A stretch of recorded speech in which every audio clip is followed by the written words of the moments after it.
I'm Kim Tizer. Today's March 28th, 2023. Here are your latest Church Militant headlines. An American diocese is investigating a possible Eucharistic miracle. According to a Connecticut television station, the Archdiocese of Hartford has launched an investigation into a reported Eucharistic miracle. The consecrated host is said to have duplicated itself in the ciborium at St. Thomas Parish in Thomaston. One of our Eucharistic ministers was running out of hosts, and yet they didn't. And suddenly there was more hosts in the ciborium. Just God duplicated himself in the ciborium. Staying in the U.S., bishops are calling on the government to defend religious liberty on college campuses. The U.S. Bishops' Conference responded last week to the U.S. Department of Education's intention to dismantle the free inquiry rule, which protects religious liberty for student groups at colleges and universities.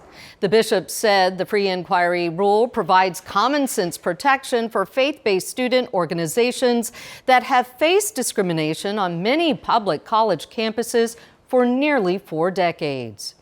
In Australia, Catholics are marching for the unborn. On Sunday, thousands of Catholics, led by Archbishop Anthony Fisher, gathered in Sydney to protest abortion, pray for the unborn, and attend Mass at St. Mary's Cathedral. Hail Mary, full of grace, the Lord is with thee.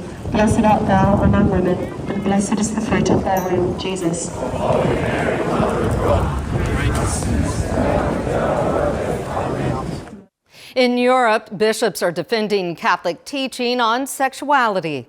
The Nordic Bishops' Conference published a letter Saturday warning against the homosexual agenda, gender ideology, and the trans movement, pointing out how each contradicts the Catholic faith and how the Church offers unchanging refuge. The letter states, in part, now notions of what is to be a human and so a sexual being are in flux. What is taken for granted today may be rejected tomorrow.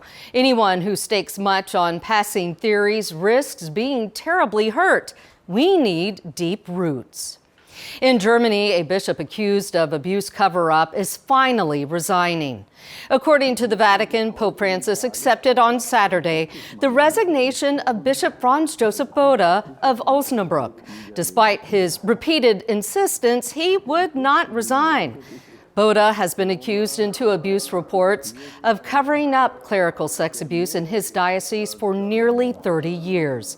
He was also one of the leading voices of the dissident synodal way and invited homosexuals in his diocese to same-sex union blessing ceremonies. And in Canada, Catholics are preparing to commemorate the Passion and Death of our Blessed Lord. St. Francis of Assisi Parish in Toronto will continue its Good Friday procession this year after a 3-year hiatus, largely due to lockdowns. The nearly 70-year-old tradition attracts annual crowds of over 100,000 and features music, prayer, and a dramatic reenactment of Christ carrying his cross to Calvary.